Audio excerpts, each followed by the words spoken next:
Hola, ¿cómo les va? Desde nuevo acá, desde el taller de la escuela, quería saludarlos y continuar un poco el tema de lo que era la soldadura con electrodo revestido. Me había quedado pendiente explicarles una parte muy importante de seguridad de soldadura, que era, ¿se acuerdan que el electrodo tenía alrededor un revestimiento que una de las funciones era generar gases? Esos gases nos pueden irritar las mucosas y los ojos, ¿sí? Por eso tenemos que tener en cuenta soldar siempre en lugares ventilados y si no es así, generar, ¿sí?, esa ventilación de manera artificial. En este caso, la escuela cuenta con estos boxes de soldadura que tienen estas campanas extractores para cada uno de esos boxes y evitar, ¿sí?, que esos gases no lleguen a irritar. Dicho esto, hoy les quería hablar de una parte muy importante que es la regulación del equipo. Básicamente tenemos tres posibilidades de regular nuestro equipo. Una que es, primero ustedes saben que por cada milímetro de electrodo aproximadamente se calculan 30 amperes. Eso es importante para estar cerca de la corriente y temperatura que yo necesito para fundir mi electrodo. Entonces, este electrodo, por ejemplo, que les estoy mostrando, que es el que voy a probar hoy, es de 3,25 milímetros de sección.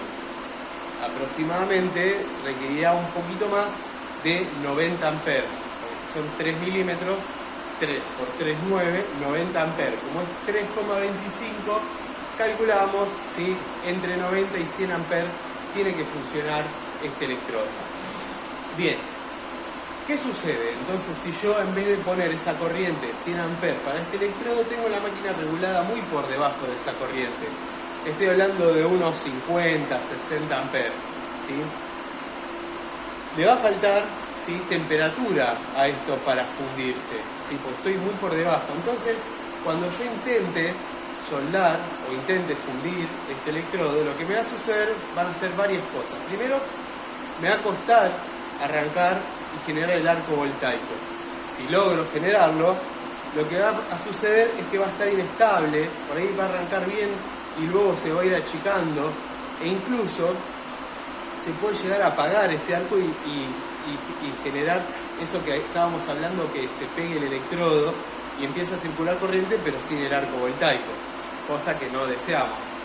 Otra cosa que puede pasar, si está regulado muy baja mi equipo, es que logre hacer depósitos, ¿sí?, o sea, que logre que las gotitas se fundan, pero esas gotitas o esos pedazos de metal queden muy débilmente, ¿sí?, es como que acá viene la gotita y queden muy débilmente sobre el metal de base. Este sería el metal de base. Entonces quedan agarrados muy superficialmente esas gotas, o sea, no tiene buena penetración sobre el metal de base. Entonces va a ser, ¿sí?, una unión, un depósito de metal débil, ¿sí? Otra cosa que sucede es que como tengo esas gotitas caen muy separadas, ¿sí?, o por ahí están muy justas en temperatura, es que se pueden generar huecos donde se incrusten escoria, ¿sí?, que no tenga algo continuo, prolijo, ¿sí? Entonces, esos lugares, esos huecos donde no entró el metal, va a entrar esta escoria y me va a generar un poro. En definitiva, una soldadura deficiente, ¿sí? Eso cuando está regulado baja, ¿sí? Estábamos hablando de un electrodo que necesitaba 90, 100 amperes y lo tenemos en 50, 60 amperes la máquina. Bien, por otro lado tenemos la opción de tener muy pasada de temperatura la máquina, muy pasada de corriente, o sea, estoy utilizando un electrodo, ¿sí?, de 325 que necesita 100 amperes, pero mi máquina, ¿sí?, la tengo en 150 amperes, ¿sí? ¿Qué es lo que va a suceder? Por un lado, voy a poder arrancar fácil, ¿sí? Obviamente, ni bien raspe, el arco se va a formar.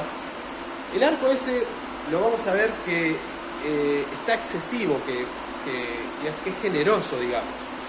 Y esto va a producir varias cosas. La primera que produce es, sobre el metal de base, mucha socavación. Antes casi lo que no teníamos, obviamente, por faltar temperatura, ahora lo tenemos en exceso. El metal de base va a sufrir, ¿sí? Un hueco se va a hacer directamente donde pegue el arco voltaico y van a ver que incluso el metal va a caer tan fuerte, digamos, la velocidad del electrodo que se consume el electrodo va a ser muy veloz, va a ser muy rápida, y el metal cuando vaya cayendo va a desparramarse un poco hacia los laterales, va a salpicar mucho y me va a quedar un cordoncito, un depósito muy plano, ¿sí? En definitiva, lo que voy a tener es un exceso de temperatura que me va a producir todo esto que les acabo de decir. Ahora voy a intentar ponerle pausa y cambiar el ángulo de la cámara para ver si podemos generar estas dos situaciones.